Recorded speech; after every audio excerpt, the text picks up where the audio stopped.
Woke up this morning, got right back on Doom. I went with my friend. Oh, I knew that wouldn't work, Stuart. I knew that's a terrible idea. Hi everybody.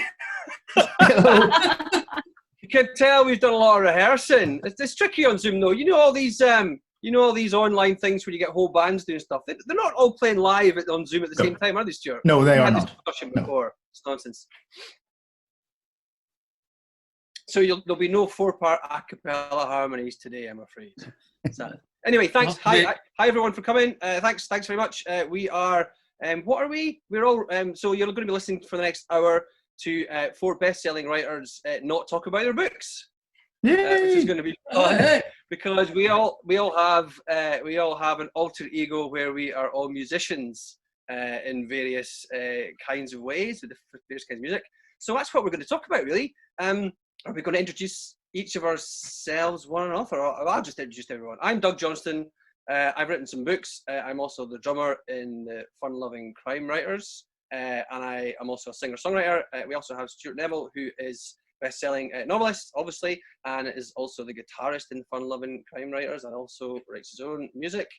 Val McDermid, obviously, is a multi-gazillion, bazillion selling author and also the star and lead singer of the Fun Loving Crime Writers with a long history of singing and playing guitar. And we also have Miranda Dickinson, who is a bestseller and critically acclaimed and award-winning author, who is also a singer-songwriter. And I think you're also in a function band as well. I'm in a function band as well, yeah.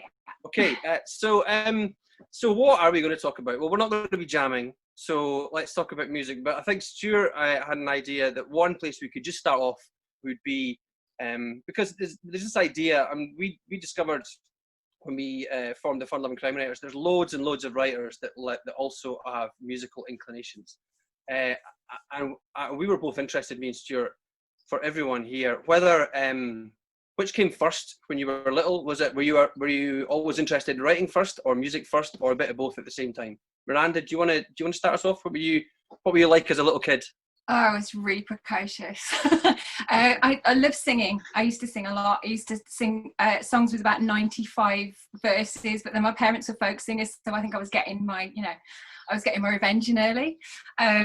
But yeah, I kind of grew up around music because mum and dad were always doing gigs, and then and then I kind of, stories are part of the family, because I don't think you can have stories and music tend to be really linked.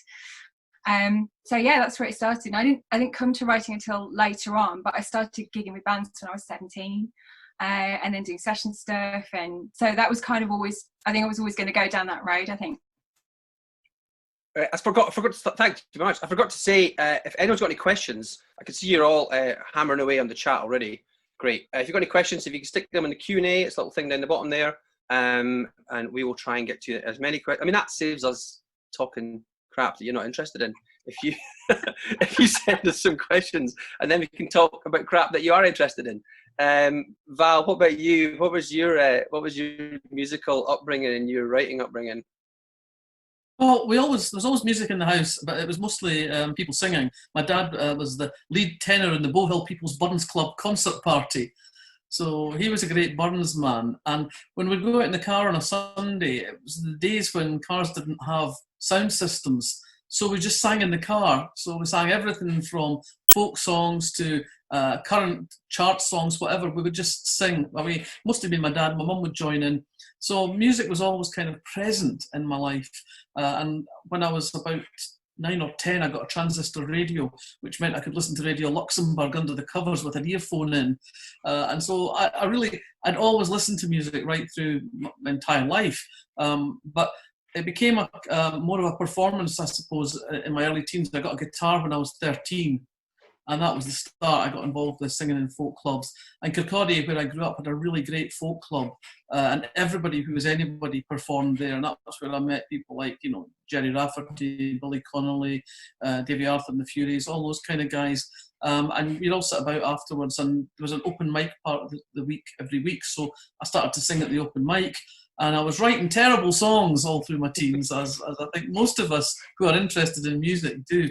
But I realised quite early on that was not really where my writing career was going to be headed. I wanted to be a writer from the earliest days on the basis that I loved stories, and I liked telling lies. So it just went on from there. But that's and I've always sang and things. I had a really scary moment earlier this year, though, because there's a thing called, when I was growing up in Fife, there was a thing called the Great Fife Roadshow, which was an assemblage of folk singers and reciters mostly. And they did a couple of years where they did lots of gigs around Fife. And I actually sang with them on some occasions. I mostly did the sort of third part harmonies for Barbara Dickinson. And they had a 50th anniversary concert this year. And that was completely terrifying to think that I've been doing this for 50 years. I mean, how could that possibly happen? Because in my head, I'm still 32. Yeah, it was just yesterday you were singing in the folk clubs of Jerry Rafferty. What's going on? Exactly. He was still alive then. Stuart, what about you? You actually studied music, Stuart, right? So yeah, you're like the professor here. Well, it was weird because actually it was books was the first thing for me. I wanted to be a writer when I was about 6 or 7 years old, and I remember trying to write like I basically started off. I essentially wrote Jurassic Park when I was about 6 on a A5 notepad. Wasn't quite as good as the Michael Crichton version. Oh, okay. I have to be honest, but it was in that vein. And that's what I wanted to do, but there was music in the house as well. As my dad was a country singer, and he started off in the folk band in the 60s, and then in the 70s was a country and western band playing the pubs around Northern Ireland. And so that was something that was always there, but it was when kind of puberty and guitars kind of hit at the same time, and noticing girls as well, and kind of the guitar thing seemed the better path at that point than sitting on my own writing a lot. So I picked up guitar and got really, really sucked into that. And as you can see, it has become a bit of an obsession. But, I grew up in the 80s, so as well as reading Stephen King, I was listening to Van Halen and all that hair metal stuff and all the willy-dilly guitar. So I decided that's what I was going to be. I was going to be a rock star. I made that decision when I was about 13 or 14, and it seemed logical at the time. And I went as far as studying music at college, which did me obviously piss all good in my professional life, I have to be honest with you. No, I was the guy I was on the course with. It was in Salford. I studied, and one of the guys on the course in the same year as me is now in Queen. He's a bassist in Queen, so somebody got some good out of it. But I stayed along that path until I was kind of in my mid-30s, I think. And it finally dawned on me, like someone sort of dark night of the soul, I realised I'm never going to be a rock star. It's not going to happen. So I fell back into writing then. I thought, right, if I'm going to write, I need to do it now. I need to take it seriously and give it a proper go. So, yeah. I was always very much, like, for me, it was always music first. Like, I can... my mum and dad tell stories about how I was like really quite small and used to get my mum's knitting needles and drum on the side of the sofa, like the arm on the sofa, and it was in time. So stupidly they kind of bought me a drum and a cymbal for one Christmas, and then I got a drum kit, which is incredibly, looking back now, imagine just getting your kid a drum kit when he's like about 8. That's absolutely fucking nuts, but they did it. I say music. I mean, I was saying music. I was a drummer, not a musician, but but I played drums at school, and I used to love reading stories and writing stories, but it wasn't really a big part of my life back then. And the music stuff kept going. Actually, I was in school bands, which were obviously terrible. And I don't think we were writing our own stuff. Maybe we were trying it a little bit. And then when I got to university, I was in a whole bunch of bands, and that was round about the sort of birth of grunge. So I was in sort of scuzzy grunge bands, and like we were influenced by like Mudhoney and the Chili Peppers and stuff like that. So lots of rock stuff. But I was into everything actually. I was mad about Rush, mainly for the drumming more than anything else, just because Neil Peart's an unbelievable drummer. And I taught myself guitar because my big sister had a guitar in her room, and when she went out, I used to sneak in and learn chords on the guitar. And I used to get books out of the library, how to teach yourself blues guitar, Stuart. Can you believe that? I bought a book about teach yourself playing blues guitar, and it never really worked. But the writings kind of came much later. I was writing, but I wasn't really taking it seriously. But weirdly, I started to take writing fiction seriously when I started writing journalism. I was a journalist first, and I was a music journalist. So that was brilliant, because that became about because I was basically going to gigs every night in the week, and new bands and new kind of touring bands and stuff, and started to get writing about them and stuff. And so I kind of used to meet loads of bands. I thought, well, I might as well just try and write about them. That was back in the day when you could just about squeeze a living out of being a freelance journalist. Not anymore. But that was great, because I was just basically, I was playing gigs and going to gigs and writing about gigs. And so I absolutely loved that for so long. I was really lucky. And then when it became apparent that was not a sustainable way to make a living, I thought, well, I better try and write something else. So that's kind of how the books came about. We've already had a question. Sorry, you go.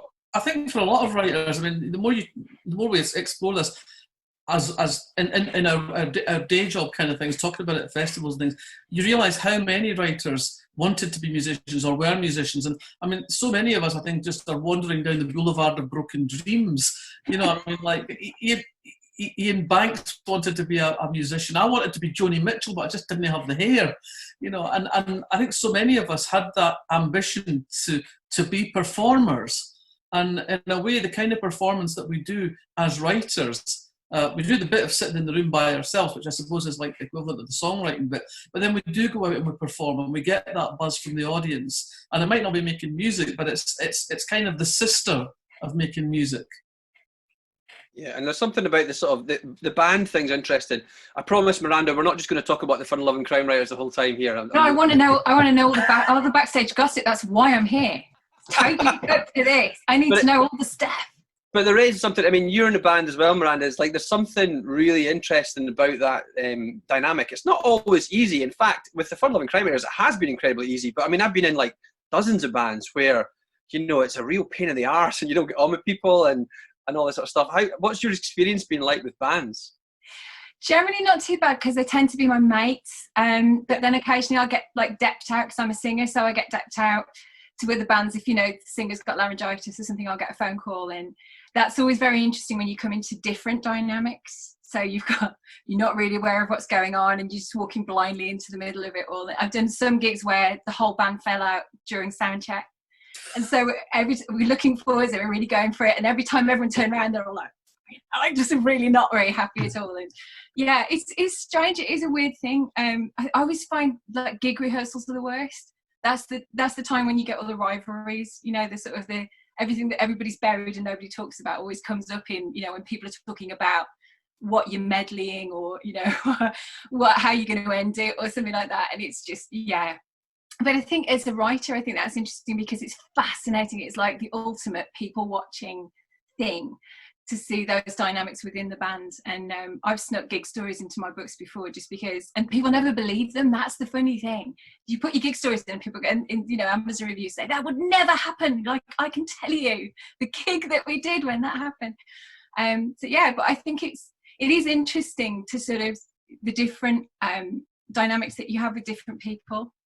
And there's always the cliches about lead guitarists and bassists and drummers and all that kind of stuff, and sometimes it's completely not true, and other times it really is. So what are these cliches then, Miranda? Let's lay it out here. Come on now. Start with the singers, because there's the joke. Knock, knock, who's there? It's a singer. How do you know it's a singer at the door? Because she can't find the key, and she doesn't know how to come in. Right. So that's just, I'm starting with my own kind. All right, but the drumming one is how do you know if a drummer's knocking the door? It speeds up towards the end. I like that one. Like that one. Yeah, but so there's I've been in some bands where the lead guitarist is the one that is telling the bass player what to do. I've been in other bands where the bass player is also a drummer, so he's telling the drummer what to do. So there's always, you have to kind of, particularly if I'm coming and depping in for other bands, you have to read the room, because if you don't know who's kind of the unofficial MC. I did one for a band where the guy who was calling the songs was the drummer, and he wouldn't tell you what was coming. He just launched. We had a set list, but we weren't going down it, and so he'd just go 2, 3, 4. And you're like, what am I playing? Mrs. Robinson. We haven't practiced that. What are we doing? So it's always it's a bit scary when you're up the front. You haven't got an instrument, because you're kind of you can't hide. You can't like look like you're really getting into a lick or something, because you're just you and a microphone.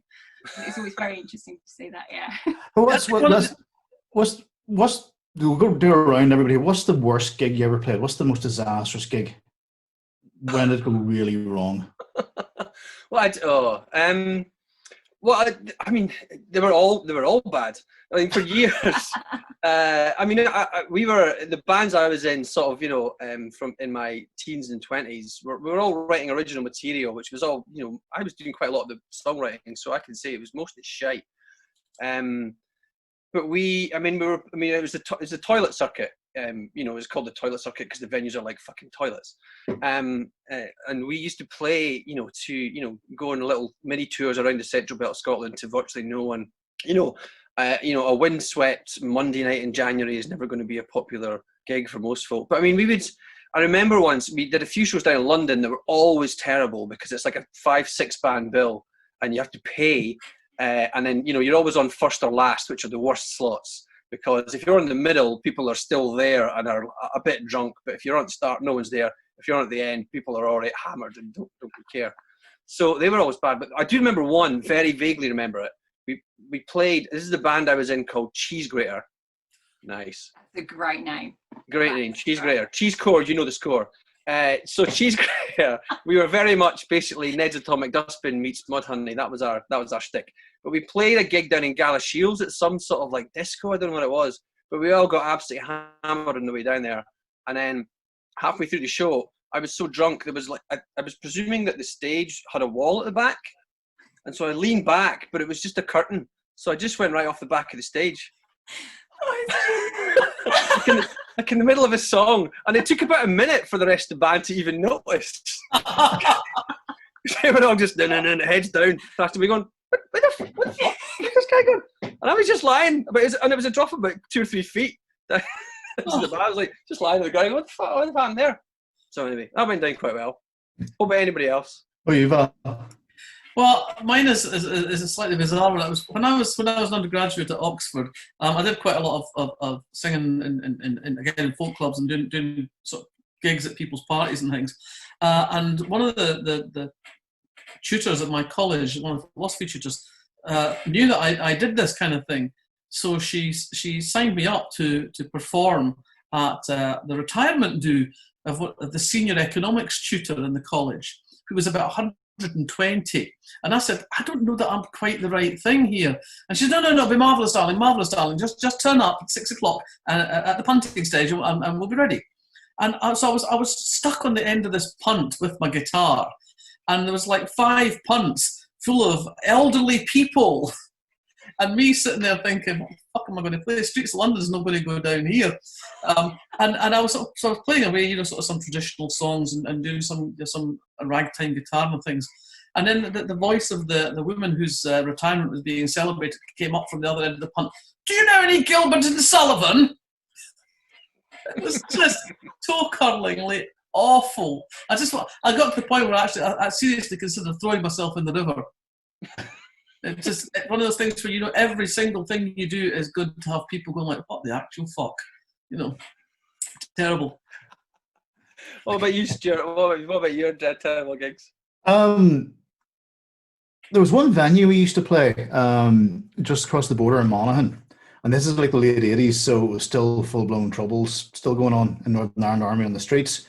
We were like 4 young fellas, like 17, 18 years old. The whole band, instruments, gear, PA, in a Peugeot 205. Come to the border. And in those days, you had to go through the border at Katy to go to Monaghan. And you'd arrive at this big sort of concrete structure that blocked the street. And you pull up to this barrier. And be like, spotlights come on like this. And a voice would come from nowhere. Who are you? Where are you going? And you get through all, you get to the border, and you get this place called Shamey McKenna's in Monaghan. And the thing I always remember was that it was so small, the drummer had to sit in the cupboard with his arms and his legs sticking out of the cupboard to play the drums. I've had one where it was so small the guitarist had to lift their guitar up to let somebody go to the toilet. Where was it we played when Luca had to stand outside off the stage? Just stand outside. Was that Aberdeen? It's not Aberdeen. It's a pretty small stage there, wasn't it? Yeah. But our worst, we had the same band. We were a strange band because we were doing original material, but it was kind of like really kind of punky, metally, grungy kind of stuff. Very loud and very heavy and not very good, if I'm honest. But this guy booked us to play at a under-18s disco in a leisure centre in Katy, which is a wee little town just right on the border to Northern Ireland and the Republic of Ireland. And that was fine. We showed up to do this gig. What we didn't know was that it was ostensibly under-18s disco, but it really was all the bad boys that were barred from the pubs for miles around would get like all their extra strong cider and go here for the night. And they found out that our band was a mixture of Protestant and Catholic. This, you could see it kind of spreading around the audience. That A, they hated the music. B, they also now hated at least half of us as well. And they literally descended into a riot. Like windows were smashed, and they were throwing stuff at us, like lighting things on fire and throwing them at us, that sort of stuff. And we were escorted out by the IRA. Actually, IRA boys had to come down and form this kind of what do you call it, sort of gauntlet for us to sort of get through. But I remember it kicked off the band. There was a girl who came to the gig with us, and she got into a fist fight with another girl who was there as well. And I remember back in this Peugeot 205, I was in the passenger seat. The girl that was with us was in the seat behind me, and this other girl was climbing over the top of me through the open passenger door, swinging punches at the girl behind me while the car was speeding off. And all I remember is the girl behind me going, "Whoop," and looking at the door, and this poor girl going boom, boom, boom, boom, boom, across the car park. And as we were speeding out of the car park, the police Land Rovers were speeding in. And yeah, that was a rough one. So it's good, yeah. Miranda, you must be able to beat that, yeah? Yeah. I got asked to by a mate of mine who's putting a band together. There's a thing in Newport in Staffordshire, which is not far from Shropshire, not far from me. And they do a thing called the Night Ride.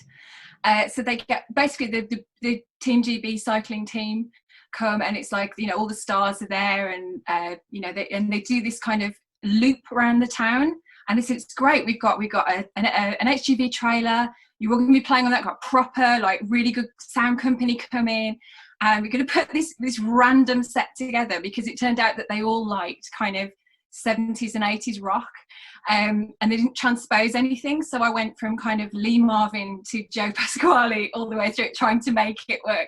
And we'd had a couple of rehearsals. It was going to be great, but they were like, there's thousands of people come because they come and see, Mark Cavendish was there, and all the famous names, they're all there. It's going to be really good. What they didn't tell us was that we were at one end of the loop. So about every 2 minutes, 40 cyclists will go past, and then there'd be nowhere. So you'd be like, where is it going to go? And so it didn't help that one of the wits in the cycling, every time he came past, would go like, Wonderwall, or like, Angels, Rob Williams, just shut up. It's just, yeah, it was dreadful. And then the guy who was really mild-mannered lead guitarist. He was a guitar teacher, and whenever we'd had about 6 or 7 rehearsals, more rehearsals than I've ever had with my band for anything. Every time we had these rehearsals, he was lovely and very kind of meek and mild, until he got on the stage and put on his gig waistcoat. So this is a leather waistcoat with the fringing, and then the leg goes up on the foldback speaker, and we have 16-minute guitar solos in everything. Like, I didn't even know you could get a guitar solo, Wonderful Tonight, for about ages, and it was like Steve Vai stuff. It was amazing. So yeah, it was but it got to the stage where it was so hilarious. It was just so hilarious that it became a sort of a memorable gig. So I think it's always the bad ones that you end up talking about, sort of passes into history. But yeah, that was good. So we had probably the whole thing, and we played for about 2 hours, and we had like 2 minutes every 2 minutes. We had about 5 seconds, and then nobody else turned up. No one listened. So yeah, bit of a corker that one. One of the things we're all talking about, we've all been in bands, we've all been performed with other people that, like, it's been difficult and argumentative and people behaving in really arsey ways. But that's one of the things that's really struck me about the fun-loving crime writers. And I think the root of why we don't actually have fights, arguments in the band, is because we all read each other's work, and we like each other's work, and we respect each other as writers. So we're disinclined to go, well, that's a fucking stupid idea. when we're in the rehearsal room. We're talking about what I mean, we might do. There's a certain amount we might almost think passive it. aggressive. You know, if you suggest something and nobody else likes it, everybody just goes, and then goes on to the next thing. Are you talking about my suggestion of doing Murder on the Dance Floor with a drum machine by any chance? Well, I think that's a great idea. I don't know why we're not doing that. I really do think that's a great idea. I mean, it just did not fucking work when we tried it. God bless. Like, we've got an absolute ton of questions already, by the way. About half of them are basically all about Stuart's guitars. So really? No. Several are saying, how many guitars have you got, Stuart? Do you got enough guitars, Stuart? Do you need any more guitars, Stuart? Something along those lines. The answer to that is always yes. Yes. You got, so how many guitars have you got, Stuart? Just around 30. Around 30. I think. But I did one of these things with James Salas the other day, and he has 40. So, you know, I've got a way to go yet. It's worth, by the way, we never did this at the start, but we should probably do it now. We have to punt our books, kind of. But also, it's worth letting everyone know. I know that someone, I think Steve put it in the comments, that if you go to Waterstones, they're doing 25% off selected books of ours if you use the Locked Up code, I think it was, wasn't it? Locked Up. My book is, the one they've got on offer is The Big Chill, which you can pre-order. Who else? What other books did folk have? Still Life is my upcoming book, and you can pre-order that if you go to the Waterstones Locked Up Festival and put in the bargain code Locked Up. You get 25% off the book of your choice. Cool. Stuart, what was yours? So I wrote it. You think I know what it was called? So Say the Fallen. is the one that's on offer, I believe. I assume in paperback. Miranda? Mine's called Our Story. It's out the 3rd of September, and so you can pre-order it now. Great. So that would be great. You can get yourself 25% off these books. And so what can we talk about next? We haven't really talked about writing. We should maybe talk about music and writing, because there's been one or two questions about do you think that being musical kind of influences the way you write? What do we think about that? Val, what do you think? I think it. If you listen to music, if you make music, I think it gives you a sense of rhythm and flow. And I think that, I don't know about you guys, but when I'm writing, I always have music on one shape or form, and I don't quite understand how this works. But I always find when I'm writing a particular book, it's almost like I end up with a playlist for that book, and it's not conscious. I don't sit down and think, aha, this is what I will choose for this book. It sort of evolves over the first few weeks of starting to write a book, and I find I go back to the same things again and again and again. But I think that when I'm writing, I don't know about you, but I read things. I read it aloud to myself. When I sit down in the morning, I revise what I've done the day before, and I read out what I've written. And it's quite a good way of finding those sentences that sort of clatter to the floor in a sort of dead heat, going like, that doesn't work. So I think it gives us those senses of rhythm and flow. I think is the main things that it gives you an idea for. Do you find? Have you used music in your books a lot? Do you use that? Not a huge amount. I mean, it pops up from time to time, but it's not something that's there at the heart of all of them. What about Miranda? What do you feel about I think there is something about that. I don't know if it's a kind of sense of the cadence and rhythm of stuff, but I mean, I think it does influence. What do you think, Miranda? I think there is, yeah. Whenever we're doing edits, I know that I talk about it all the time. I'm like, the rhythm's wrong. It needs to have something right in the rhythm, and it is a subconscious thing. I don't think you don't sit there and go, I'm going to write this in much time, but it's sort of you get a feeling for it. And I have a playlist when I start. That's my procrastination when I'm putting a book together, is I put a playlist together, and then I would just listen to that on repeat. But when I was writing the book that's on offer at the moment, Our Story, I found I had to do a separate playlist for the final act because it didn't work, because the feeling wasn't right. And there's a weird thing that if I'm listening to music, I type faster, and it doesn't necessarily need to be fast music, it's just there. And there is this sort of real link, I think, because I think if you're a musician, you feel music. So in the same way, you then feel the rhythm of what you're writing. And particularly if you're writing something that you want readers to feel an emotion with, I find it a lot easier if I've got some music in the background while I'm going on. So you can't really explain it. I was thinking about this before we came on. I can't really explain why, but it definitely helps to have sort of the right atmosphere and the right rhythm when you're writing. And I think there is just a link. What sort of music are you talking about then? Are you listening on these playlists? What sort of stuff? Depends what I'm listening to at the moment. Let's have a look. I've got my playlist here because I've been waiting. It's a mixture of kind of chart stuff. Sometimes it's folk stuff. So the book that came out last year had a folk musician in it, Scottish folk musician. So I listened to loads of like Chris Drever, Julie Fowlis, loads of all those kind of Ross and Ali and that kind of thing. And that really helped to get me into that character's head. With this one, it's more about emotion. So I tend to have stuff that's quite. I listen to a lot of stuff by composer Michael Price. I listen to Two Steps from Hell, who are amazing. They do kind of, you hear their music as theme music all the time. They do a lot of gaming music and they do sort of film trailer music. So if I want something really epic, then I'll listen to that. But it's sort of like, it's sort of a curated thing. So at the moment, I've got kind of half acoustic guitar stuff and half, I've got James Arthur singing Impossible, which is just it's a good song, but that sort of emotion side of it. So yeah, and it's very much to do with the kind of feeling that I want readers to have when they read the book. So yeah, it changes every time. I think it could be also a very practical thing with the music as well. I mean, I'm working. My idea for the next book that I'm doing it's going to be set in 1979. So I've been listening to all the sort of stuff that was charting and chart albums from 1979. And let me tell you, there's some great stuff there, but there's some absolute crap as well. I mean, who knew that the number one album at the start of 1979, the number one album, the whole, I mean, it could have been anything. What was it? Shawady Waddy's greatest fucking hits. Nothing wrong with Shawady Waddy. I've really not been listening to that. I'm going to start a fight within the band about Shawady Waddy. One loving crime writers split up over Shawady Waddy. Well, that's interesting. Stuart, what about you? What about you and the confluence between music and writing? Well, I see the question in the Q&A list here from Sandra McDonald, and she phrases it, do you think that because you have a musical ear, it gives us an understanding of the rhythms of speech and language? There's a danger of kind of, frankly, disappearing up your own arse with this kind of thing, but I do...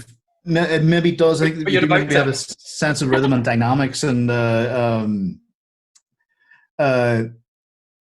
never really thought about it consciously, but I guess it must give you kind of an ear for just the beat and the pace and when to bring things up and when to bring things down and so on, and the idea of tension and release, which are intrinsic to music. But I don't like to get any more analytical about it than that, because it's there lies pretension, to be honest. But I do think I think it's not a coincidence that so many of the people that we know within the writing world are also musicians. I think there's got to be some sort of correlation there. Stephen King as a guitar player, Ian Rankin we know as his band. The list goes on and on. So yeah, I think it's not a coincidence. There's got to be some sort of link there. Do you listen to music when you're writing? Yes, when I haven't been able to do it obviously recently, but I very often will go to write in my local library. I'll go to the study room there and put a pair of headphones on, and I find that's when I'm most productive. I can just kind of block everything out. That's really the purpose. I'll very often put music on, but I'm not even really listening to it. It's just kind of there as a wall between me and the rest of the room. And because of that, it's very often the heavier the better. It'll be AC/DC or something like that I'll be listening to, as opposed to Miles Davis or something. It'll be something pretty hard just to keep that, put up a screen. I know some writers talk to you can't listen to music with lyrics when they write. That's to be instrumental. But I've not had that problem personally. Yeah, that is absolutely me. I can't listen to stuff. I don't know what it is. It's something about if it's a really simple pop song or rock song structure, I tend to find that I get too distracted by it and start to pick it apart, or think that's a really smart chorus. I exactly do that. So I do listen to music when I'm writing, but it's all sort of ambient or neoclassical or stuff like that. Val and I have talked before about Johan Johansson's a real favourite of mine. All these soundtrack stuff, loads of albums. And for the book I'm writing at the moment, I'm stuck on one album he wrote. The last thing he released was called The Last and First Men, which is a soundtrack for a movie which never got made, of an really old sci-fi book from the 1930s or something. But I don't know if it's now. I think I'm going to jinx it if I don't listen to that when I write. But every time I put that on, I just start writing. And if I've tried other stuff as well, because I listen to like Max Richter and John Hopkins, who's an electronica artist, does loads of like really nice ambient stuff. LCD Sound System do sort of like whole instrumental albums. I love them as well. But I'm now stuck on this one Johan Johansson album until I finish this book. But it's almost done. So I mean, I love it. It's great. But it's the thing about his work is that it is, like Miranda said, about creating that atmosphere.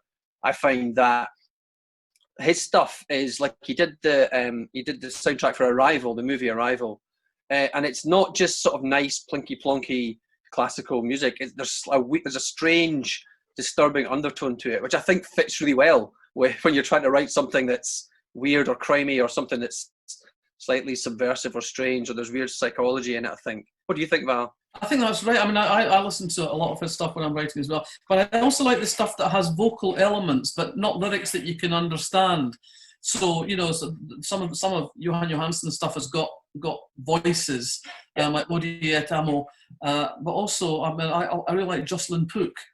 And some of those other, like Lisa Gerrard, who've got these great soaring vocal lines. You have no idea what they're singing about, but it doesn't matter because it's that sort of human voice almost. And Sigur Rós is really great to listen to because they just, it's either Icelandic, which very few of us speak unless we're Icelandic, or they just make it up apparently. Yeah. And I'm sure one of the songs has a chorus that just goes, urinal, urinal. But as you say, Doug, if there's words that you can sort of glom onto, it really takes you out of what you're working on and puts you into another place. Absolutely loads of questions. I'm just trying to screen all the ones about Stuart's guitars. We're doing okay. Here's an interesting one. Which group would you like to be a member of? I guess it could be any group. So I guess it doesn't have to be a current working group. It could be historic as well. Miranda, what do you think? Who would you like to be a member of? Where'd you start with that one? I don't know. There's quite a lot of sort of solo singer-songwriters that I quite like to do harmonies with, or some duets with. So I got massively stuck on Tom Walker's album for the last book. And I just love his stuff. And I thought that I was just listening on headphones, and my husband told me I wasn't. So at 2 o'clock in the morning, he can hear a harmony line coming from my office, which wasn't good. But yeah, anyone who'd have me. Okay, that's going to be the easiest. I'm a singer. I'll go wherever. It's fine. I've always fancied, I grew up at one point. I could drum along to every Rush album. So the first 8 albums, and that's no mean feat. I mean, that's a long time past now. But so Rush I didn't really listen to Rush, for decades. I kind of getting back into them now because I'm really getting back into drumming in a big way, which I hadn't done for a long time. But Biffy Clyro, I love Biffy Clyro. And if I was to be the drummer in that band, that would be an absolute cracking gig. Plus, it's a good way to keep yourself fit. Big 2-hour sets of like pummeling time changes. That'll keep you. That's hard work. Val, who would you be in? Oh God, that's a really impossible question. I mean, can I get one from every decade? Yes. I would have settled very happily for being in the Leonard Cohen backing singers, just to spend time on the road with the great man. I think that would have been fun and stimulating and never ever boring. And the constant procession of great songs coming from him. Stuart, what about you? It depends. Can I choose what age I am in this hypothetical situation as well? Yes, Stuart. No, you can also wear spandex as well if you want to. That's where I'm heading. It was like 19, 20 or 21, and that kind of age when you're indestructible and you can go all night and drink and all that sort of stuff and survive. Hopefully, I think I would like to be one of those LA Sunset Strip bands in the early 80s, the Motley Crue and all those metal bands, just because it looked like it was tremendous fun. Sordid and horrible, but fun. Bastard Pussycat. Yeah, one of those guys. I probably would have had to have a different face, if I'm honest, to get away with being in one of those bands. But I did have the long flowing hair at one point. But if it was the age I am now, it would be a band where I can sit down for most of the set. where we were going to be finished by 9 o'clock and I could go and have a nice cup of tea when I was done. It would be that kind of a band. I would be with Val Doonigan, that's where it'd be at this age. so many different things that you know, so many different reasons you'd want to be in a band. I mean, like, you know, being in Fleetwood Mac at the rumours period just for the gossip, just for the bitching and the fighting and the rows. I mean, would that not have been worth it? And the massive piles of coke, is that what you're saying, Bill? I couldn't possibly comment on that. There's many things we cannot say now that we have children. Here's another sort of, it's kind of aligned, this question, but it's a little bit different. Who are some of your, Thomas asks, who are some of your favourite band singers that other people might think odd or strange or out of the ordinary? So this guy listens to Listen and Chill as violinist Lindsay Stirling. So is there anything strange or weird that you think people wouldn't necessarily associate with you? I'm going to start by saying, so I'm very much I come from a rock background, right? And nowadays I listen to a lot of like ambient and sort of dance music. I went through a real sort of dance music phase, but actually I'm also like a real pop tart. I absolutely love pop music, and like, you know, and for a long time I was obsessed with ABBA. I was a huge ABBA fan. I think it's safe to say if you're tired of ABBA, you're tired of life. So I think maybe people might not think that I was an ABBA fan because of all the other stuff. So anyway, there's one for me. Anyone get any other suggestions? I love listening to Patsy Cline's voice. I think she's got an amazing voice. I could just listen to Patsy Cline to a band playing, as it were. So that's maybe not necessarily an obvious one. You know, country music, blonde hair and all that. Stuart, you got something?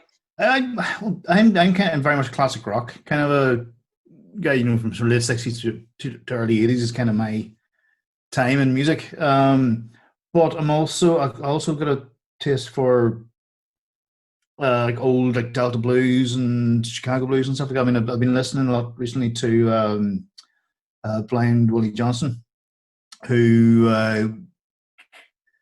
has most extraordinarily grating kind of voices. Great track he did called it God Don't Ever Change. They're all religious songs because he was a kind of a traveling preacher as well. Yeah, so a lot of his kind of gospel songs I really like, and Miles Davis and stuff like that, lots for jazz and that kind of thing. But I've never one to I don't accept the idea of guilty pleasure. Yeah, in music, it's just pleasure.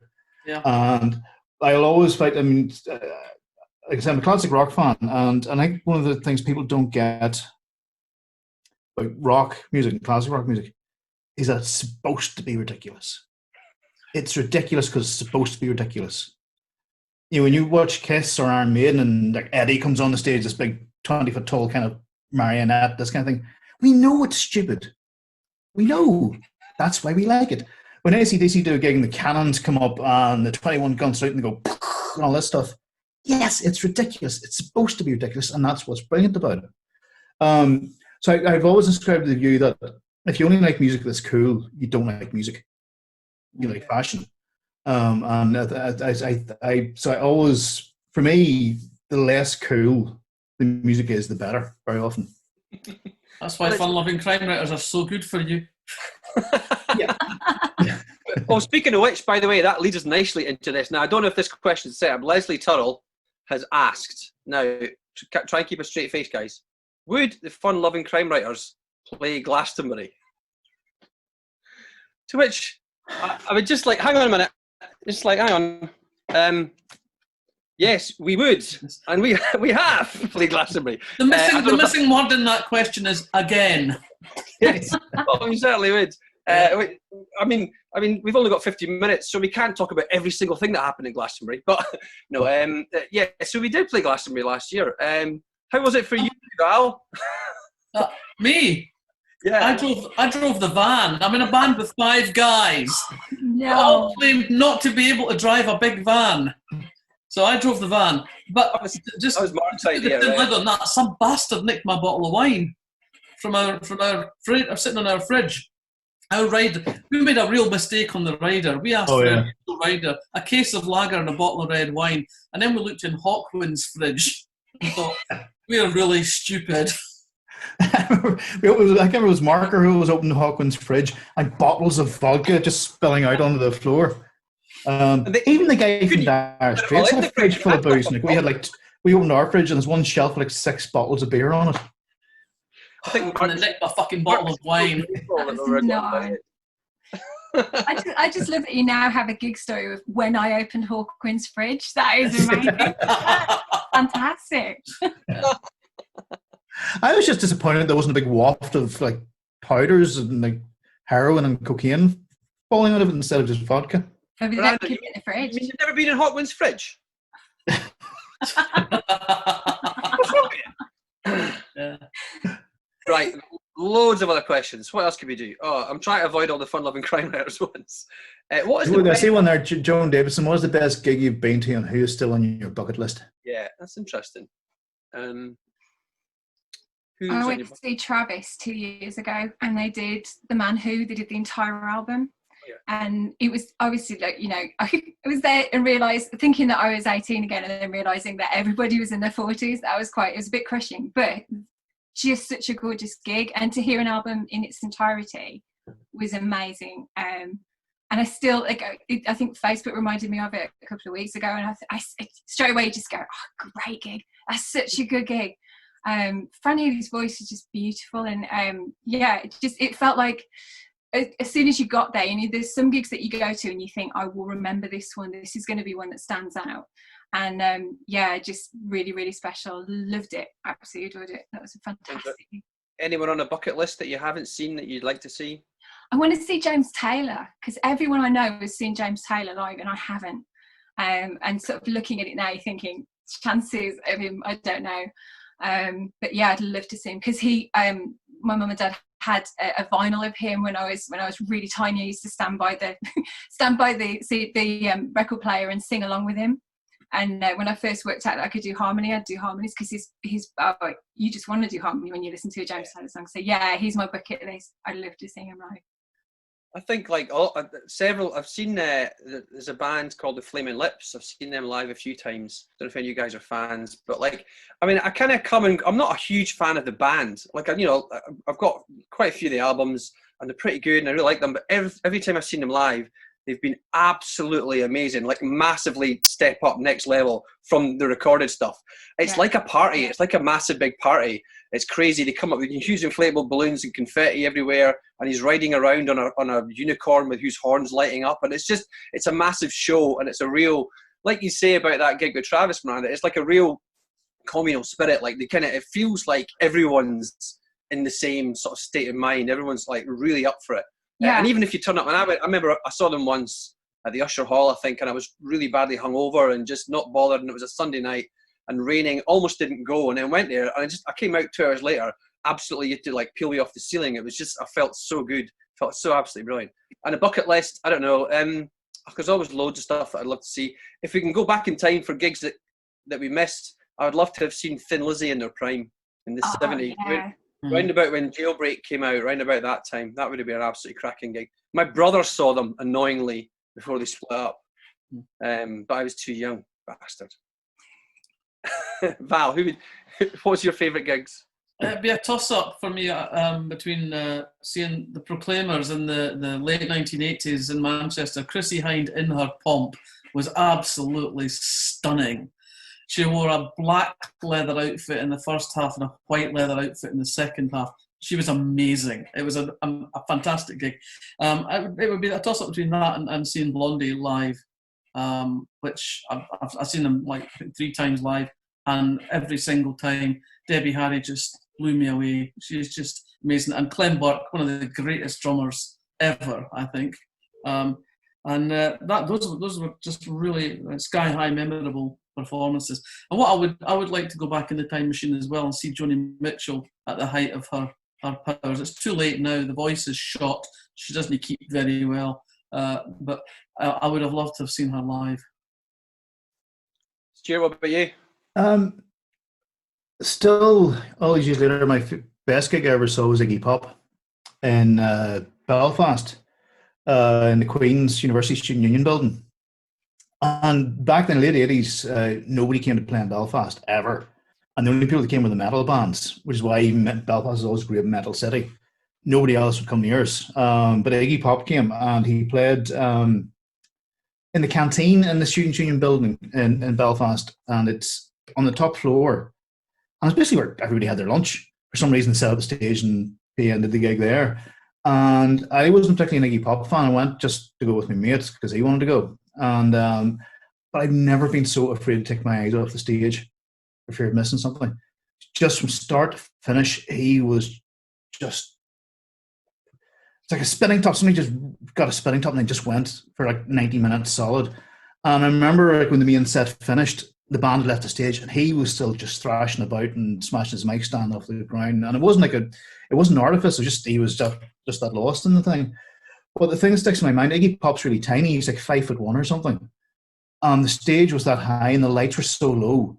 He was banging his head off the light circles, and he's only a wee tiny man. Another one, Allan Holdsworth, jazz guitarist.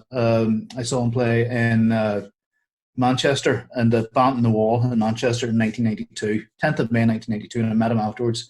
And again, still the best in terms of guitar playing, the best gig I've ever seen. He was just astonishing. The bucket list, the band I regret is the Time Machine one. The band I regret not seeing is Queen, because they were the first band I really got into as a kid.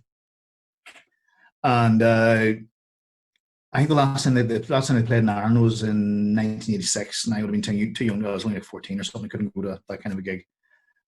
So yeah, always regret that I never got to see Queen in their pomp. I know there's Queen and Adam Lambert still playing now, and not quite the same thing. So yeah, that's my one regret. Fair enough. We've got a question in from Fiona Cummins, who we all know, I think. If you had to choose only one rock star or author, which would you pick? And there was a similar question earlier on from someone else saying, if we had made it as musicians, would we have, been happy to give up writing? How do we feel about that? Deathly hush. Tumbleweed. Oh. I think you've maybe got more time as an author than you would do as a musician. I think everybody who's gone through that stage of your teens and early 20s and people start to fall away and get jobs and I'm still going to do it, I'm going to make it, and there's that kind of reckoning where you realise that if it hasn't happened now, it's not going to happen. Yeah. I like the fact that my first book didn't come out till I was in my mid-30s, and I sort of feel like I've got a few more miles on the clock that way. And I like the music side, but I don't like the music industry side as much. So I think for me, I'd probably choose the author route, and then I'd just stick my music on everything. So if there's ever anything that I put out, book trailers or anything, it's always my music. So I always get a really panicked phone call from my publishers going, have you got the permission of the person who's written this music? Yes, I'll just ask them. Can I have this? Yes, I can. So yeah, I think I'd choose the author just from the longevity point of view, I think. I did something exactly the same, Miranda. My second book, The Ossians, was about about a fictional indie band that fall apart in a tour of the Highlands, and they were unsigned. And when I first submitted that, I had quotes from other people's songs at the start of every chapter. Yeah. And my editor said straight away, well, that's going to cost you thousands of pounds, so scratch that. So I then put in fake lyrics for the fake band, but some of them were quite good. So then my then band at the time ended up recording. I wrote some songs to go with them, and we recorded them. That's and then just, we put them out as a CD. And it was great because I got to go to book festivals with my guitar, and I just basically emailed all the music festivals and said, if you've got a book tent, I can come along with my guitar and cover these acoustic songs of these fake songs by a fake band that are actually real. And that was brilliant. But yeah, that's genius. Yeah. Genius. I wrote a book EP for one of my books that I put my real life events band. I put them in as a fictional band. And so we recorded 4 songs, and the idea was it was going to go out at the same time, and it was a very tumbleweed moment, but it's quite nice to have songs that I put lyrics in as well of the songs that they were writing, and then actually created a version of it as well. So I think I've got about 500 of them in my garage, so it didn't go very well, but it was nice to do it at the time. Oh my God, man, I've got exactly the same story. I've got them in a drawer over there. I've got CDs still. Val, would you rather be a rock star or an author if you had to pick one? Well, I think probably an author. I mean, I did do a thing similar to what you were saying there. I recorded a version of Long Black Veil some years ago to accompany a short story that I wrote for a collection of short stories that were accompanied by songs that people had sung. Most of them had chosen to write songs, but I misunderstood the brief, and I chose a song that was around already, which I think worked pretty well, really. But I think that one of the key things is that we all complain about publishers and the crack of the whip that we get, but compared to people in the music business, I mean, you're way, way better off being a published author than you are being a musician. I mean, so many hideous stories down the years of successful bands getting ripped off and ended up like with nothing. That really doesn't happen to writers by and large. We just get nothing because we didn't write a not good enough book, but whatever. Stuart, what's it for you? You talked already about how your dream of rock stardom, you eventually give up on it. But if that had happened, do you know, I think it would depend what age it was when you asked the question. Really, as Val says, it's publishing, for all its faults and problems, it's a reasonably genteel kind of a business. You know, it's generally people are quite nice for the most part, as opposed to say the film business, which is just full of bastards. Yeah, and I suspect the music industry is even worse. But if you'd asked me when I was 21, I would have said a rock star. No, absolutely no question. If I was 21, yeah, rock stars what I want to be. But I think with getting to the age I am now, in being middle aged and looking back, and I think I'm quite glad the way it worked out. You know, just as Miranda says, you got that. At the, you know, in my late 40s, I don't feel like I'm washed up. Or if I was in music, it would feel like I'd reached the end of the road, you know, long ago. So, yeah, ask me now, author. Ask me when I was 21. Rock star. Yeah. It's funny. Oh my God! I've been flicking through I'm totally distracted by the comments there because everyone's just naming their favourite gigs of all time, and it's like brilliant. It looks like the best festival lineup of all time. Oh my God! This looks absolutely brilliant. Cheers, guys. So we've only got a few minutes left, and there was one question. Okay, let's see if we can answer this. Sorry, Miranda. It's a fun-loving crime writers. No, it's great. I'm listening. I'm taking notes. This might help. You can get your thinking cap on as well. So, would the fun-loving crime writers submit a song for Eurovision? It's odd. There's already been an episode of Father Ted about this where they pretty much fairly well enacted what it would be like. Basically shouting and swearing at each other. No, fucking play that chord fucking there. I wrote it. It'll be like that. That's my reenacting of what it would be like if we tried to write a song. My lovely horse. Yeah. Yeah. I think. Well, I mean, it would kind of break our crime directive, which is doing covers. Yeah. So I mean, I think that's one of the reasons also why we don't fall out is nobody's coming into the room going, "I've got this great new song," and everybody else is going, "That's completely shit." So I think the answer to that would have to be in the interest of the band continuing. We'd have to say no. There was one of the first questions about what's the best crime lyrics to sing or crime songs to sing. It's interesting when we started the band because the whole idea is that we play songs about crime and murder and death and stuff. And when we first, I remember when those emails were first going around. We came up with hundreds. I'm not just talking about the entire Johnny Cash back catalogue. I'm talking about.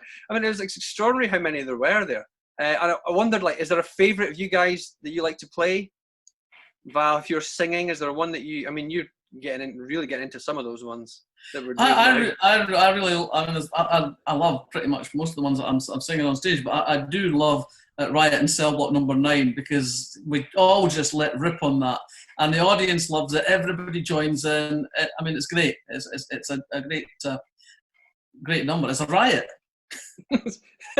And your camp, the camp voice you put on for the prison warden. I do that every time. I'm fucking pissing myself behind the kit.